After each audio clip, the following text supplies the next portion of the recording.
السلام عليكم ورحمة الله وبركاته. الحمد لله الحمد لله رب العالمين، والصلاة والسلام على رسوله الأمين. أما بعد، أعوذ بالله من الشيطان الرجيم. بسم الله الرحمن الرحيم. يا أيها الذين آمنوا اتقوا الله حق تقاته ولا تموتن إلا وأنتم مسلمون. يا أيها الناس اتقوا ربكم الذي خلقكم من نفس واحدة وخلق منها زوجها وبث منهما رجالا كثيرا ونساء،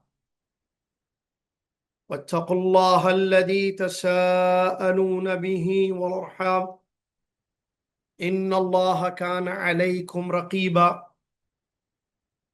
يا أيها الذين آمنوا اتقوا الله وقولوا قولا سديدا يصلح لكم أعمالكم ويغفر لكم ذنوبكم، ومن يطع الله ورسوله فقد فاز فوزا عظيما. قال الله تبارك وتعالى: فستبصر ويبصرون إن ربك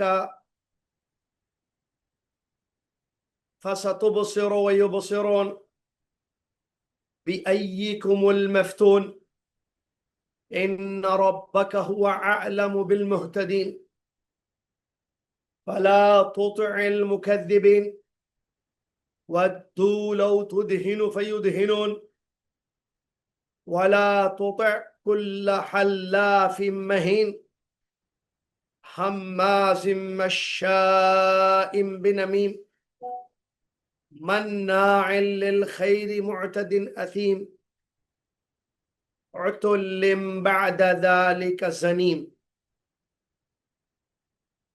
كان ذا مال وبنين إذا تتلى عليه آياتنا قال أساطير الأولين. تمام تعریف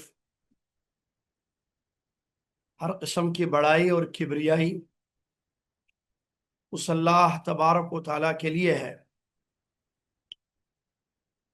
جو اللہ رب العالمین قرآن کو نازل کرنے والا، پیغمبروں کو مبعوث کرنے والا، قیامت کو برپا کرنے والا، حق والوں کا ساتھ دینے والا، باطل کو نیست و نابود کرنے والا رب ہے۔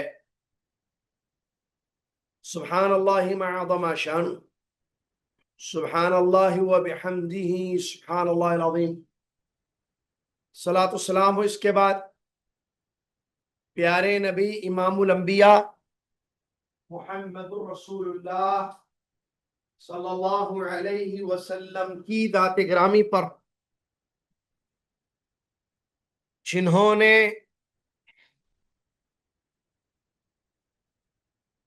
اللہ کے کلام کو اللہ کے بندوں تک پہنچایا،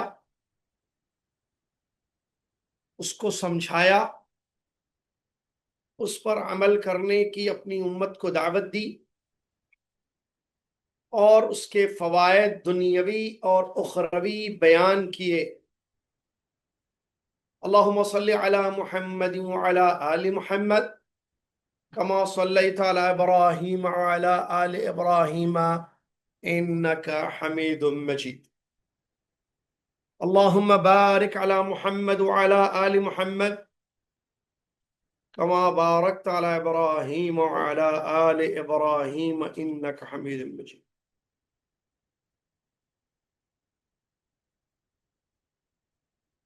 اس حمد و صلات کے بعد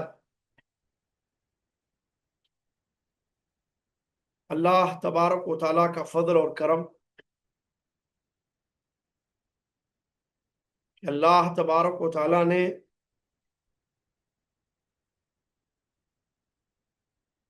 ہم سب کو یہاں اس درس قرآن میں جمع ہونے کی توفیق دی. ہم اس اللہ کی عظیم نعمت پر جتنا شکر کریں وہ کم ہے.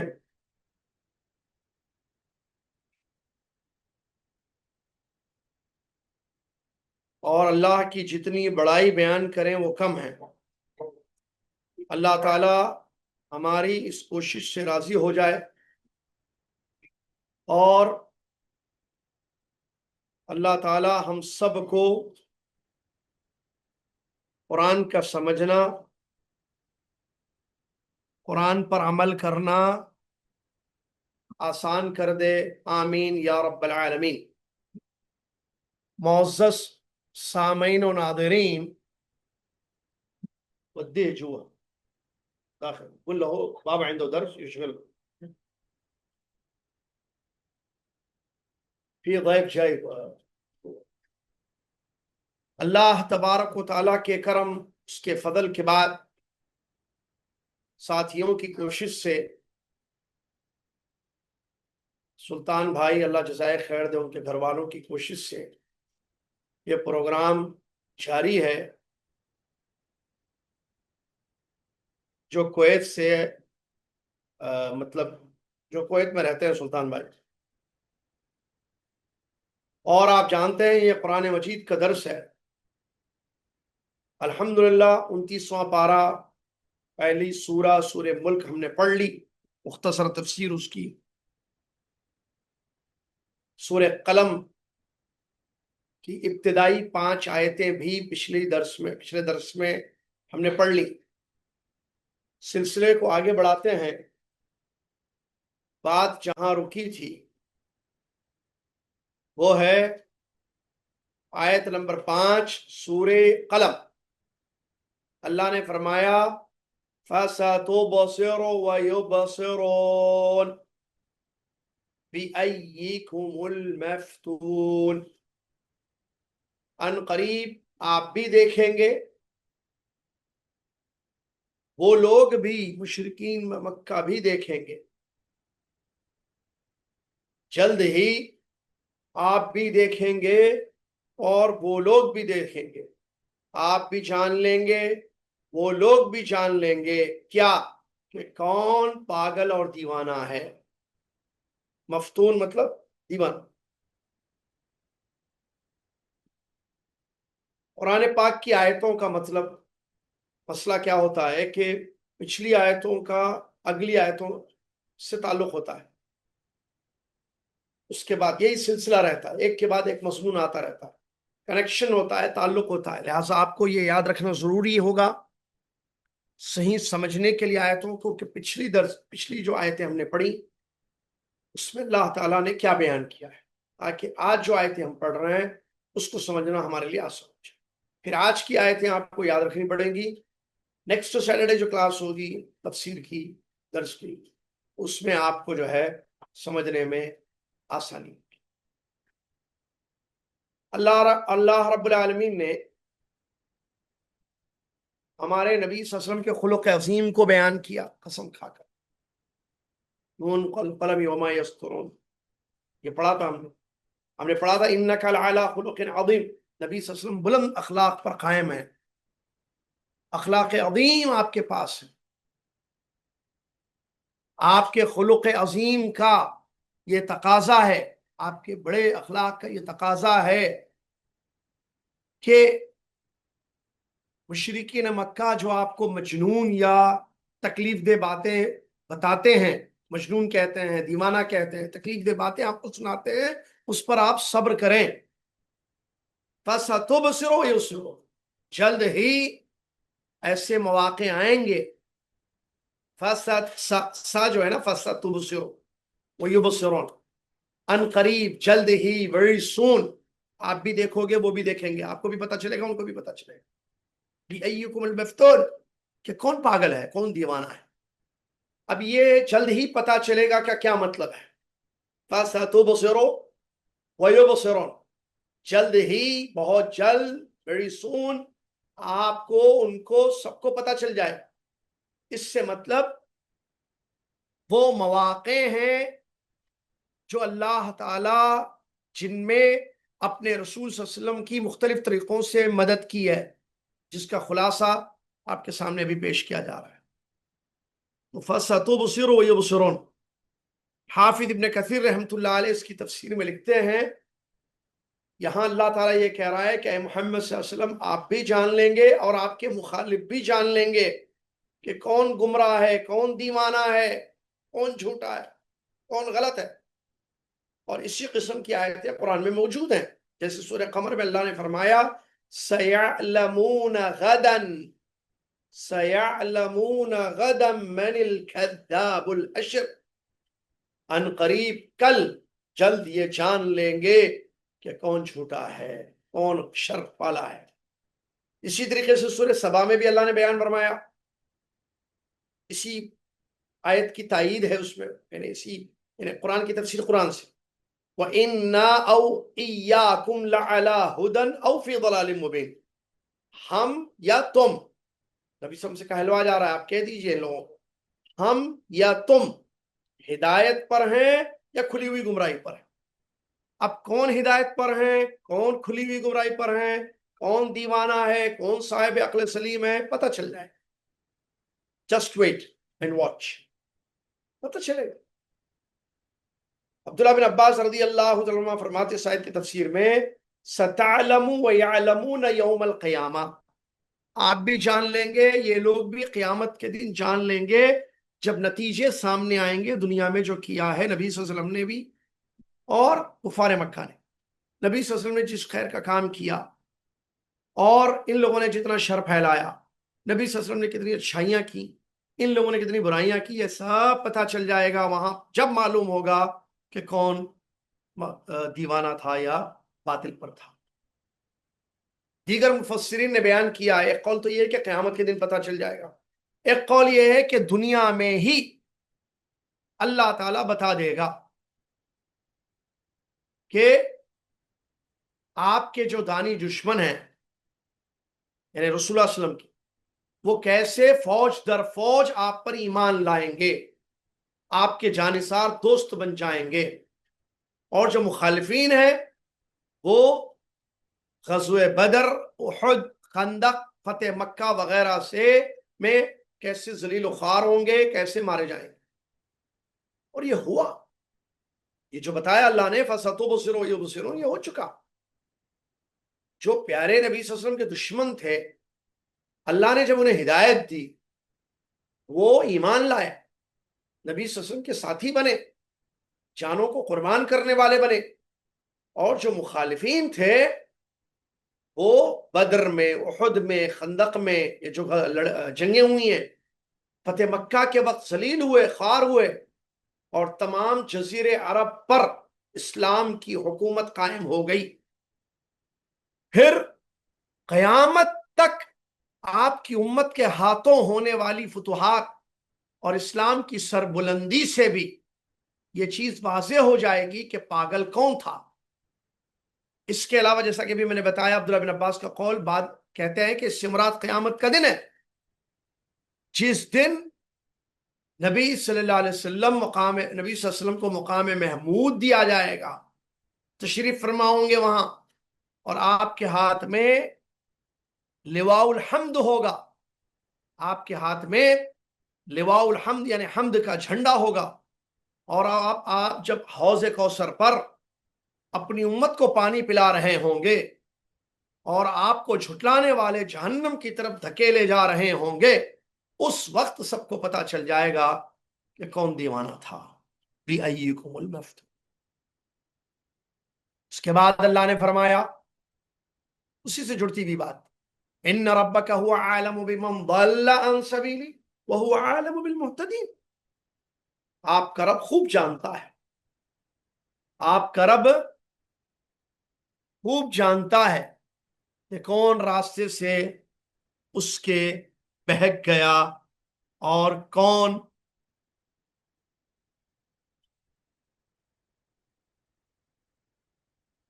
ہدایت پر ہے۔ وَهُوَ عَالَمُ بِالْمُهْتَدِينَ، مطلب یہ جو تم لوگ کہہ رہے ہو مشرکین مکہ کہ نبی صلی اللہ علیہ وسلم غلط راستے پر ہیں، گمراہ ہیں، ہم ہدایت پر ہیں، ہمارے باپ دادا کا جو دین ہے یہ صحیح راستہ ہے، یہ غلط راستے پر ہیں، یہ باپ دادا کے دین سے پھیر رہے ہیں. اس کی فکر چھوڑ دو، کون سیدھے راستے پر ہے، کون بھٹکا ہوا ہے. اللہ خوب جانتا ہے، ان ربک هو عالم، یقیناً آپ کے رب کو زیادہ پتا ہے کہ کون بمن ضل عن سبیل، کون بال ہے اور کون مہتدا ہے، کون بھٹک گیا کون ہدایت پر ہے. آپ کا رب خوب جانتا ہے. فلا تطع المکذبین، آپ چھٹلانے والوں کی بات مت مانے. نبی صلی اللہ علیہ وسلم. اب یہاں فلا تطع المکذبین جو آیت نمبر کیا ہے یہ 8، یہاں سے جو آگے چند آیتیں آ رہی ہیں، ان آیتوں میں اللہ تبارک و تعالی اپنے نبی صلی اللہ علیہ وسلم کو منع کر رہا ہے کہ ان کی باتیں مت مانے آپ، ان کفار کی، چاہے وہ قسمیں کھا لے، چاہے وہ آپ کو جو ہے نرم رہنے کے لیے کہیں، نرمی اختیار کرنے کے لیے کہیں، یعنی شرک کو بولنا چھوڑنا، شرک کے خلاف سخت ہونا، یا ہمارے معبودوں کو برا بھلا بولنا، اس کو آپ چھوڑ دیں. یہ آپ سے مطالبات کریں، ڈیمانڈ کریں، تو آپ ان کی کسی کی بات میں نہیں آنا. بتایا فلا تطع المکذبین، جیسے اللہ نے آپ کو اچھا انعام دیا، شریعت دی، استقامت والا دین دیا، بلند اخلاق پر قائم رکھا، تو اس کا تقاضا یہ ہے لا تطع المکذبین، جھوٹوں کی باتوں میں مت آئیں. فلا تطع المکذبین، کہ آپ ان کا کہا مت مانے، کن کا؟ جھٹلانے والوں کا. مکذبین جھٹلانے والا، جھوٹے نہیں، مکذب تکذیب ہے. ہاں، فلا تطع المکذبین، جھٹلانے والے، یہ آپ کو جھٹلاتے ہیں، آپ کو سچا نبی نہیں مانتے ہیں، اللہ کو سچا معبود نہیں مانتے ہیں، تو یہ جھٹلاتے ہیں نا، تو آپ ان کی بات مت مانیں. اور اسی طریقے سے ہر اس آدمی کی بات بھی مت مانے جو زیادہ قسمیں کھا کر ذلیل ہو گیا. آگے جو آ رہا ولا تطع کل حلاف مہین، حلاف زیادہ قسم کھانے والا، مہین دلیل. کیوں؟ اس لیے کہ یہ لوگ آپ کو سیدھے راستے سے دور کرنا چاہتے ہیں. یہ چاہتے ہیں کہ ودو لو تدہنوا فیدہنون. کیوں نہیں ماننا جھٹلانے والوں کی بات؟ فلا تطع المکذبین، جھٹلانے والوں کی بات مت مانے آپ، ان کا کہا مت مانے. اس کی وجہ کیا ہے؟ ودو لو تدہنوا فیدہنون، یہ چاہتے ہیں کہ آپ بھی نرم پڑ جائیں تو وہ لوگ بھی نرم پڑ جائیں گے. عبداللہ بن عباس رضی اللہ عنہ فرماتے ہیں اس کا مطلب کہ آپ ان کو تھوڑی چھوٹ دیں، وہ بھی آپ کو چھوٹ دیں گے.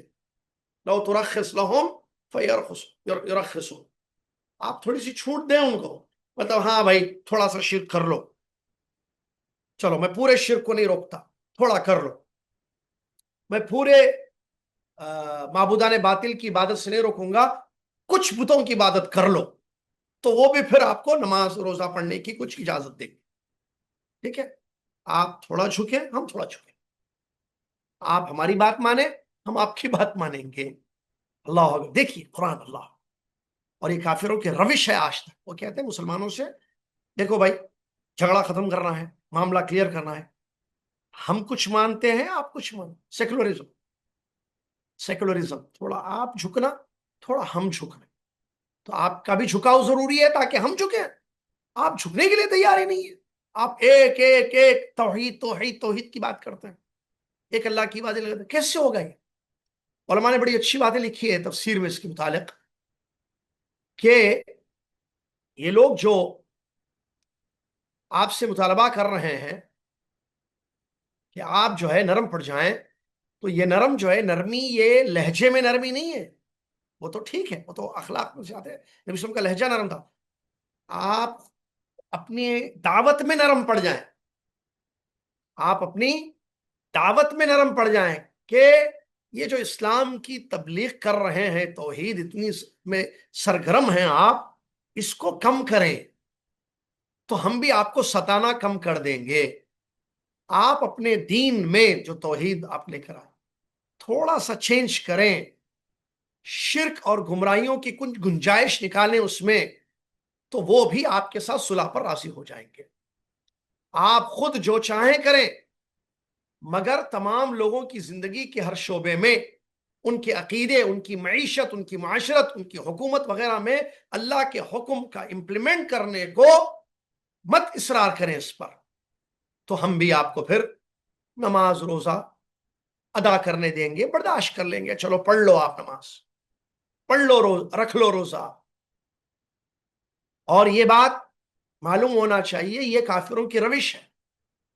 آج بھی سیکولر لوگوں کا یہی کہنا ہے کہ دین ذاتی معاملہ ہے، حکومت میں اس کا کوئی دخل نہیں ہونا چاہیے۔ یاد رکھنا چاہیے، یہاں اللہ تبارک و تعالیٰ نے منع فرمایا کہ وہ بات کو نرم کر دینا ہے، یعنی آپ اپنی بات کو، توحید کو نرم کریں، شرک کے خلاف جو آپ کہتے ہیں وہ جو ہے اس کو کم کر دیں۔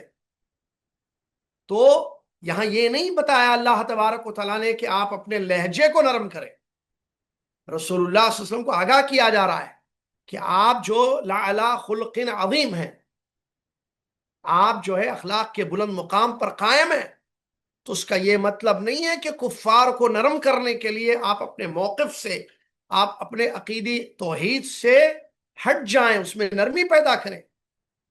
جہاں تک انداز اور لہجے کی نرمی ہے، وہ تو خلق عظیم کا تقاضا ہے اور اللہ کا حکم بھی ہے، یہاں یہ بات بتائی جا رہی ہے۔ سوالات جن کو بھی کرنا ہے بعد میں کریں، ابھی درس جاری ہے، ٹھیک ہے، پھر امتحان بھی ہوگا، سوالات بعد میں کرنا ہے۔ تو یہ مطلب ہے وَدُّوا لَوْ تُدْهِنُ فَيُدْهِنُونَ کا، جو تفسیر کی مختلف کتابوں میں بیان کیا گیا ہے۔ آگے اللہ نے بیان فرمایا وَلَا تُطِعْ كُلَّ حَلَّافٍ مَّهِينٍ هَمَّازٍ مَّشَّاءٍ بِنَمِيمٍ مَّنَّاعٍ لِّلْخَيْرِ مُعْتَدٍ أَثِيمٍ۔ اللہ اکبر، اللہ تعالیٰ اپنے نبی صلی اللہ علیہ وسلم کو منع کر رہا ہے کہ زیادہ قسم کھانے والے ذلیل کی بات کو آپ مت مانیں، جو بہت تانا دینے والا اور چغلی میں آگے بڑھنے والا ہے، خیر کو بہت زیادہ روکنے والا، حد سے آگے بڑھنے والا، سخت گنہگار ہے۔ یہاں اللہ رب العالمین نے بیان فرمایا کہ اپنے نبی صلی اللہ علیہ وسلم کو منع کیا کہ جیسے پہلے ابھی پڑھا ہم نے، مکذبین، جھٹلانے والوں کی بات مت مانے آپ کفار کی، کہ وہ جو نرم ہونے کے لیے کہتے ہیں۔ اصل دیکھیے، اچھا ایک بات بتانا بھول گیا تھا میں، یہ جو لفظ آیا ہے آیت میں وَدُّوا لَوْ تُدْهِنُ فَيُدْهِنُ، دیکھیے سبحان اللہ، قرآن کا انداز، قرآن کا اسلوب کمال کا ہے۔ تُدْهِنُ يُدْهِنُونَ، اس کا ترجمہ کیا ہوگا؟ آپ نرم پڑ جائیں تو وہ بھی نرم پڑیں گے۔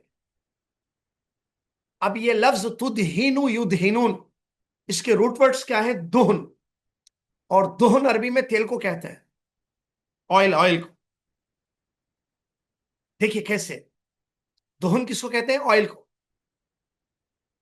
جب تیل چمڑے وغیرہ کو لگایا جاتا ہے، چمڑا ہوتا ہے نا، اس کو تیل لگاتے ہیں، تو تیل لگاتے ہیں کیوں؟ تاکہ وہ چمڑا جو سخت ہے وہ نرم پڑ جائے۔ وہ لفظ اللہ نے یہاں استعمال کیا ہے، کہا یہ چاہتے ہیں کہ یہ جو شرک کے خلاف آپ کا اعلان ہے سخت کہ یہ غلط ہے، اس کو چھوڑو، یہ گناہ عظیم ہے، توحید اللہ کا حق ہے، شرک ظلم ہے، ان الشرک لظلم عظیم، اس کو نرم کر دیں، مطلب چھوڑ دیں۔ تو یہ جو ہے اللہ تعالیٰ نے لفظ استعمال کیا ہے، ولا تطع۔ چلیے آئیے یہاں پر ولا تطع کل حلاف مہین۔ حلاف، حلف کہتے ہیں قسم کھانا، حالف قسم کھانے والا، حلاف زیادہ قسم کھانے والا، حلاف کا مطلب زیادہ قسم کھانے والا۔ مہین، مہون یمہنو سے ہے، ذلیل اور حقیر کو کہتے ہیں۔ اللہ تبارک و تعالی اپنے نبی صلی اللہ علیہ وسلم کو منع کر رہا ہے کہ آپ زیادہ قسم کھانے والے ذلیل حقیر انسان کی بات مت مانیں۔ یہ عبداللہ بن عباس رضی اللہ عنہ فرماتے ہیں المہین الکاذب، المہین الکاذب، قسم کھانے والا ذلیل یہ مراد۔ امام مجاہد رحمۃ اللہ علیہ فرماتے ہیں ضعیف القلب۔ امام حسن بصری رحمۃ اللہ علیہ فرماتے ہیں تکبر کرنے والا، زیادہ قسم کھانے والا کمزور انسان، اس کی بات آپ مت مانیں۔ یہ دو صفتیں یہاں کافر کی بیان کی اللہ تعالیٰ نے، ایک زیادہ قسم کھانے والا، دوسرا جو ہے حقیر و ذلیل، اور یہ دونوں صفتیں ایک دوسرے کو لازم کرتی ہیں۔ زیادہ قسم کھانے سے آدمی لوگوں کی نظر میں ذلیل ہو جاتا ہے اور لوگوں کی نگاہ میں بے اعتبار ہو جاتا ہے۔ اب جب وہ بے اعتبار ہو جاتا ہے، اس کی کوئی اہمیت نہیں ہوتی ہے لوگوں کی نظر میں، تو وہ اپنی بات کو یقینی بنانے کے لیے لوگوں کی نظر میں زیادہ قسمیں کھانے لگتا ہے۔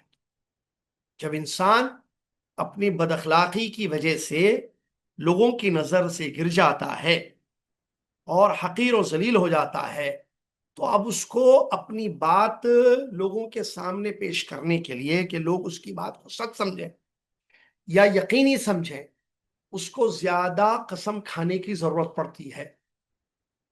اور یہ خصلتیں کفار کے پاس تھیں، وہ لوگ جو دین کو جھٹلاتے تھے، ساتھ میں جو ہے کافر کی یہ صفت تھی کہ وہ زیادہ قسم کھاتا تھا، کیونکہ اس کے کفر کی وجہ سے، اس کی شرک کی وجہ سے لوگوں کی نظروں میں کوئی اس کی عزت یا ویلیو نہیں تھی۔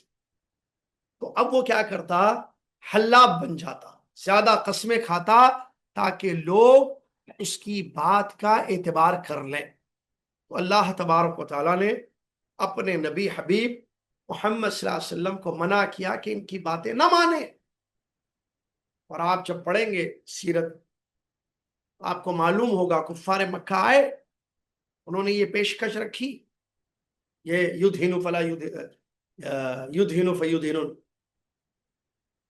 تدہن فیدہن، کہ بھائی یہ آپ کا ہمارا جو معاملہ ہے، آپ دین لے کر آئے، توحید اسلام کی بات آپ کرتے ہو، پھیلا رہے ہو اسلام آپ مکہ میں، تو بھائی ہم ایک معاہدہ کرتے ہیں کہ آپ بھی چھوڑ دیں اپنی بات، یعنی تھوڑا بولیں، زیادہ نہ بولیں، آپ یہ گوشہ اختیار کریں، ہم آپ کی بعض عبادتوں کو برداشت کر لیں گے، ہم نہیں روکیں گے، نہیں ستائیں گے آپ کو زیادہ۔ تو اللہ نے منع کیا یہ سب جھوٹے ہیں، جھٹلانے والے ہیں، اور انہوں نے قسم بھی کھائی، قسم کھا کر کہا کہ ہم اپنی بات پر اڑے رہیں۔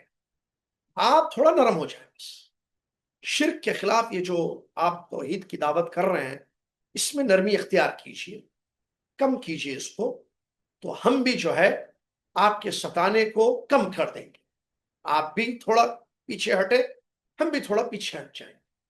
اللہ نے فرمایا ان کی بات نہیں ماننا، آپ کے پاس حق ہے، اللہ آپ کی مدد کرے گا، اللہ کی نصرت، اس کی تائید آپ کے ساتھ ہے، اب آگے بڑھیے۔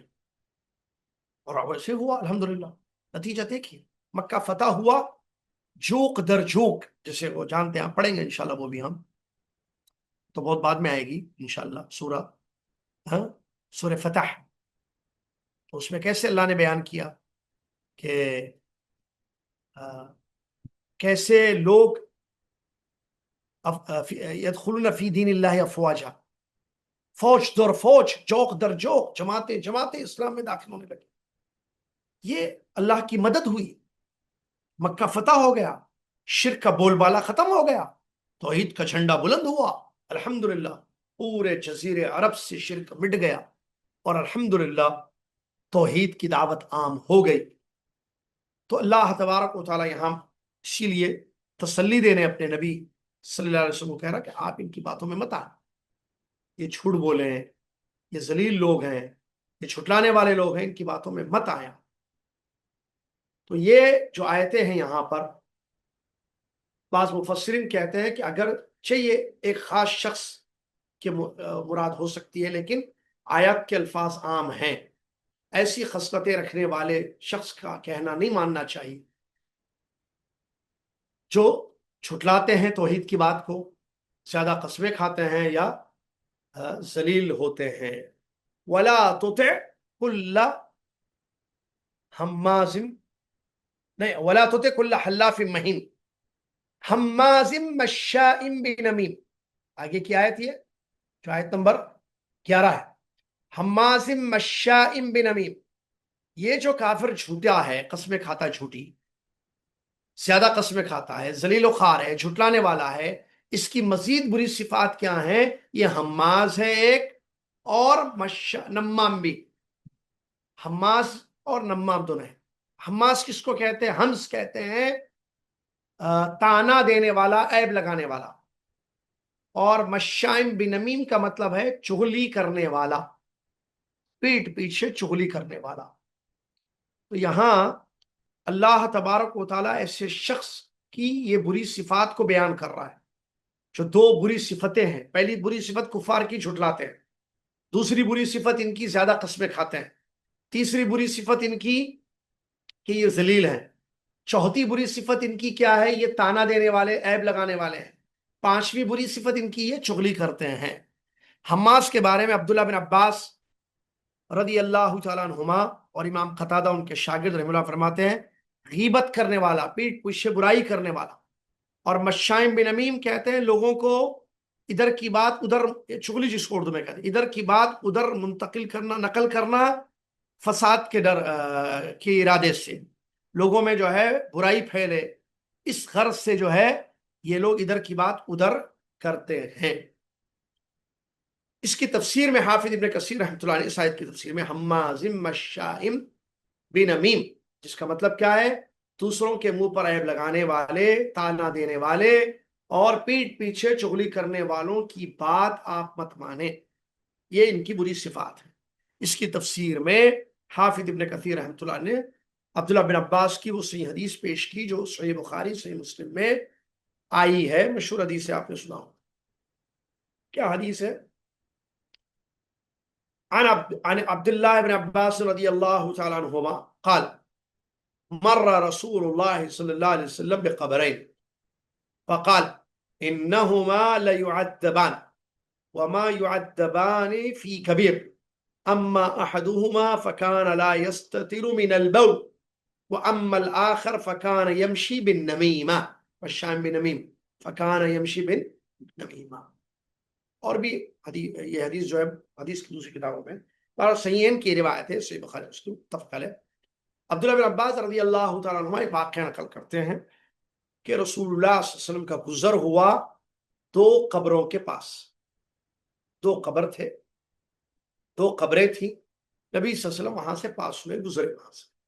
مشہور ہے واقعہ، سنا ہو. اللہ کے نبی صلی اللہ علیہ وسلم نے فرمایا ان دونوں کو عذاب دیا جا رہا ہے.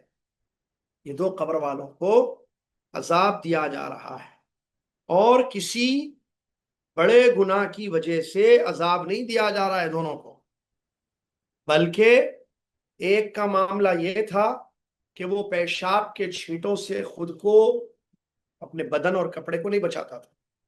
دوسرے کا معاملہ کان یمشی بن نمیمہ، چغلیاں کرتا تھا، چغل خور تھا. یہ حدیث ہے. نبی علیہ الصلوۃ والسلام اس حدیث کا مطلب الٹا پلٹا نکالتے ہیں لوگ. یہ حدیث کو دلیل بنا کر قبر پر پھول چڑھاتے ہیں لوگ. آپ کو معلوم ہے اس حدیث کو دلیل بنا کر قبروں پہ پھول چڑھاتے ہیں کہ ہمارے مردوں کو عذاب نہ ہو، تکلیف نہ ہو. کیونکہ نبی صلی اللہ علیہ وسلم نے عذاب کو دو لوگوں کو عذاب دیا جا رہا ہے، تو نبی صلی اللہ علیہ وسلم نے کیا کیا؟ پودے کے دو ٹکڑے کیے، لگا دیا، اور اللہ سے دعا کی کہ ان کے عذاب کو ہلکا. تو یہاں نبی صلی اللہ علیہ وسلم، آپ پڑھ رہے ہیں تفسیر، انشاءاللہ آیتیں آئیں گی تو میں بتاؤں گا. وہاں پر ہمارے نبی صلی اللہ علیہ وسلم کو غیب کا علم نہیں تھا. اللہ کے سوا کوئی بھی غیب نہیں جانتا ہے. تو جب اللہ کے سوا کوئی بھی غیب نہیں جانتا ہے تو پھر کیسے نبی صلی اللہ علیہ وسلم کو پتا چلا کہ دونوں کو عذاب دیا جا رہا ہے؟ اس کا جواب کیا ہے؟ وحی.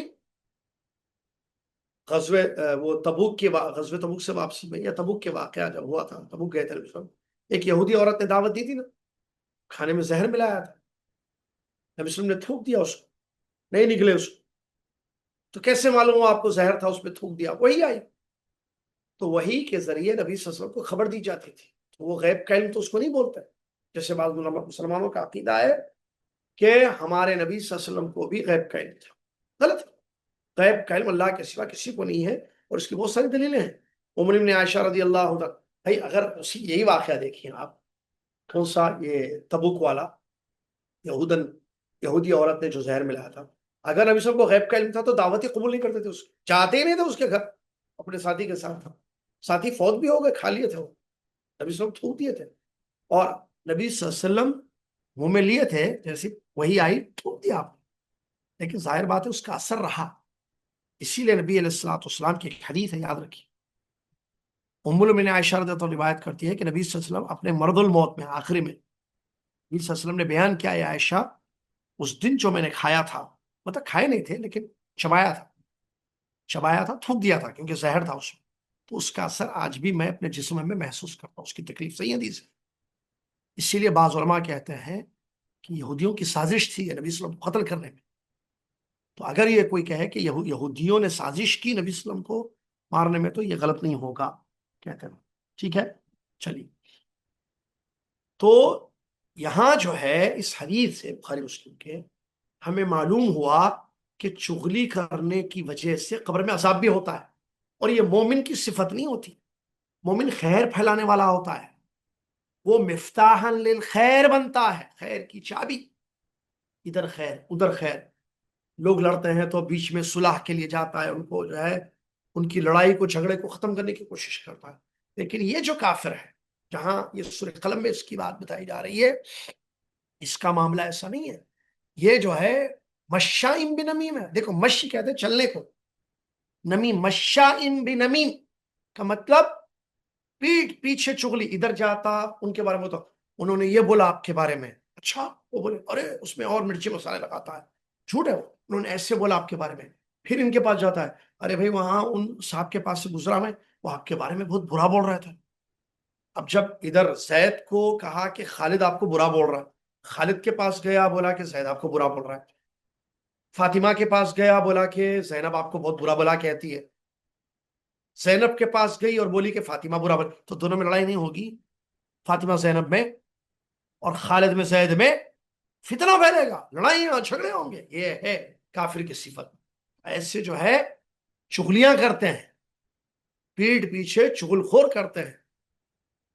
ٹھیک ہے، تو ایسے لوگوں کی یہ کفار کی صفت ہے. تو اللہ تبارک و تعالی اپنے نبی صلی اللہ علیہ وسلم کو منع کر رہا ہے ایسے لوگوں کی بات ماننے کے لیے، کیونکہ برے لوگ ہیں اور ان کی یہ تمام بری صفات ہیں. اور آج بھی دیکھیے آپ، کفار کی یہ صفات، آج اس زمانے کے کفار کی یہ صفات آج کے کفار میں بھی پائی جاتی ہے. چھٹلاتے ہیں، نہیں مانتے نا اسلام کو. ایک اور آپ دیکھیے قسم بھی کھاتے ہیں، آپ دیکھیے چغلیاں بھی کرتے ہیں، آپ دیکھیے کہ ذلیل ہیں، ہوتے ہیں ان کی قوم ان کو ذلیل کرتے ہیں، ایک دوسرے کو ہی ذلیل کرتے ہیں. یہ سب بری صفات جو ہے کفار کے اندر پائی جاتی ہے. اور چغلی اتنی بری صفت ہے، اتنی بری صفت ہے. ابن کثیر رحمۃ اللہ نے کافی حدیثیں، حافظ ابن کثیر رحمۃ اللہ جزائے خیر کو، انہوں نے کافی حدیثیں نوٹ کی ہیں اس کی جو ہے مذمت میں. نبی صلی اللہ علیہ وسلم کی مشہور حدیث لا يدخل الجنت قطات، چغل خور جنت میں نہیں جائے گا. یہ جو حماز، یہ نمام ہوتا ہے، یہ قطات ہوتا ہے، ٹھیک ہے، یہ جو ہے جنت میں نہیں جائے گا. یہ اللہ کے نبی صلی اللہ علیہ وسلم نے بیان فرمایا ہے. اس کے بعد آگے اللہ فرماتا ہے مناع للخیر، مناع للخیر معتد اثیم. یہ کافر جو ہے خیر کو بہت زیادہ روکنے والا، مناع للخیر، خیر کو بہت زیادہ روکنے والا اور حد سے آگے بڑھنے، معتد اعتداء، حد سے آگے بڑھنے والا، اثیم سخت گنہگار. یہ اور بری تین صفات اس کی اللہ تعالیٰ نے بیان کی ہے اس آیت میں، جو آیت نمبر 12 ہے. مناع للخیر، اللہ، خیر کو زیادہ روکنے والا. ظلم کی دو قسمیں ہیں، علماء کہتے ہیں تفسیر میں ظلم کی دو قسمیں ہیں. پہلی قسم کسی کا حق سے اس کو روکنا، جو آدمی کے ذمہ ہوتا ہے کسی کا حق، وہ حق اس کو نہیں دینا. اور دوسری قسم کسی پر زیادتی کرنا. مناع للخیر میں پہلی قسم مبالغے کے ساتھ پائی جاتی ہے، اور معتدن میں دوسری اثیم کا ذکر اس کے ساتھ اس طرح ہے جیسے وَلَا تَعَاوَنُوا عَلَى الْإِثْمِ وَالْعُدْوَانِ ہے. تو یہ ظلم ہے کہ آپ کسی کو خیر سے روکیں، ایک حق مند. دوسرا یہ کہ آپ جو ہے کسی پر زیادتی کریں، اس کو خیر سے روک رہے ہیں.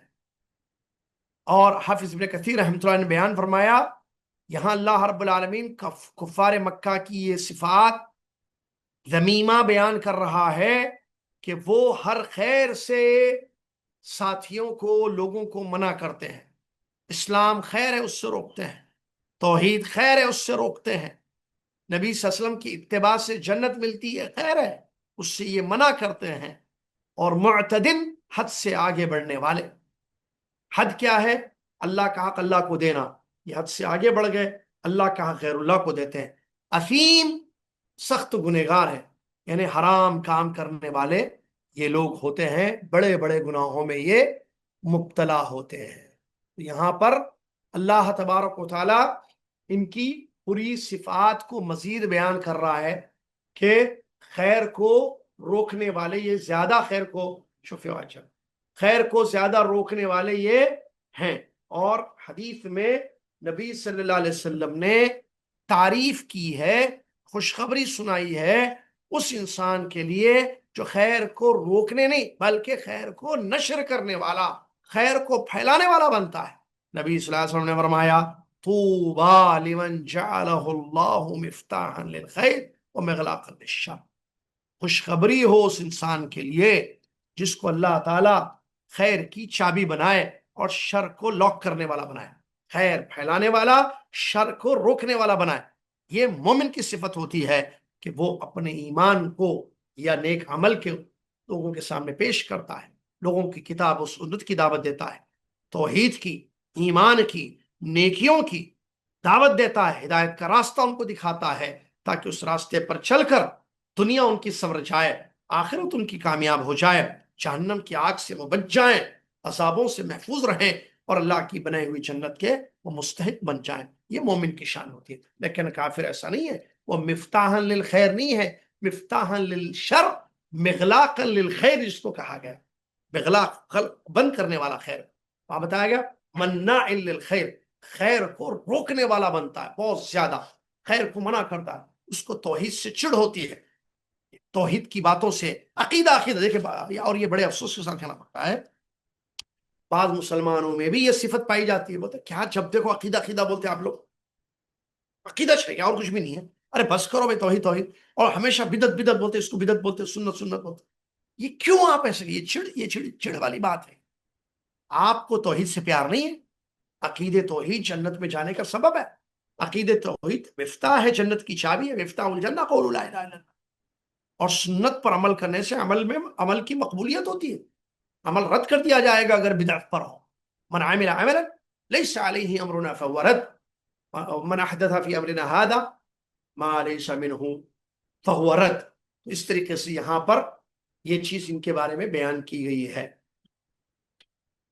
یہاں پر ہم اپنی بات کو روکتے ہیں کہ وقت ختم ہو گیا، 5:45 ہو گئے، یعنی 45 ہو رہے ہیں. کہاں پر رکے ہم؟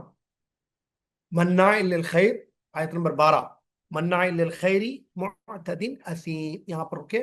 اب اس کے بعد جو آیت نمبر 13 پھر 14 ہے آگے، عتل بعد ذلک زنیم سے پڑھیں گے ہم انشاءاللہ. ٹھیک ہے. ایک ضروری کام آ چکا ہے، اسی لیے کچھ لوگ جو ہے ہاتھ اٹھائے ہوئے ہیں. ان سے گزارش ہے کہ یہ جو ہے سلطان بھائی کو سے رابطہ کر کے میرا نمبر لے لیں اور اپنے سوالات بعد میں مجھے واٹس اپ کر دیں تو میں اس کا جواب ان کو دے دوں گا، یا میں اپنا نمبر کہاں ہے چیٹ باکس اس میں ڈال بھی جاتا ہوں. کفارۃ المجلس پڑھ لیجئے. سبحانک اللہم وبحمدک اشہد ان لا الہ الا انت استغفرک واتوب الیک. السلام علیکم ورحمۃ اللہ وبرکاتہ. السلام ورحمۃ اللہ وبرکاتہ. جزاک اللہ.